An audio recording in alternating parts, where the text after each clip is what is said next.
A lesson from the zoo. When we lived in Nebraska, my husband and I enjoyed a day at the zoo.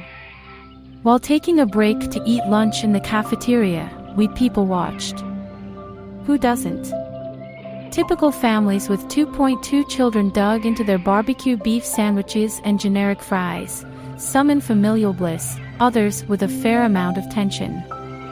But all seemingly content to spend this particular sunny summer day at one of Omaha's most revered attractions. Toward the end of our meal, I observed a father pushing a stroller in our direction, a young boy at his heels.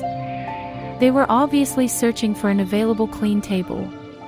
The young boy carried his own tray laden with some napkins, utensils, and a surprisingly large bowl of greasy macaroni and cheese.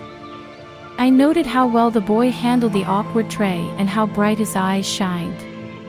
He followed his father faithfully, beaming with pride. The boy stopped, however, at the table next to ours, which had just been vacated by another family. He set his tray down on one of the chairs, confident this would be the table to occupy. The father turned around, though, and told his son in a loving and gentle voice that the table was still dirty and that they should look for another. That didn't seem to faze the boy as he attempted to pick up his burden. But the macaroni and cheese slid to one corner of the tray, making it top-heavy and unmanageable. Still, he struggled with great determination to pick it up. Just in time, the father appeared out of nowhere and lifted the bowl off his son's tray, offering words of encouragement and help. I, for one, felt relieved that the father had intervened because I really didn't want to sit next to a spilled mess of oily noodles and cheese. But what impressed me more than the father's wise intervention was the boy's response. He easily picked up his lightened load, followed after his father and said with great relief, "Thanks for making it lighter, Dad." My eyes misted, the phrase uttered so innocently and with such gratitude, offering me, a silent bystander, a much-needed lesson from God. I struggle through life carrying my tray. Sometimes it is light, other times heavy and awkward. Sometimes I carry it with determination and pride, more often with grief and grumbling.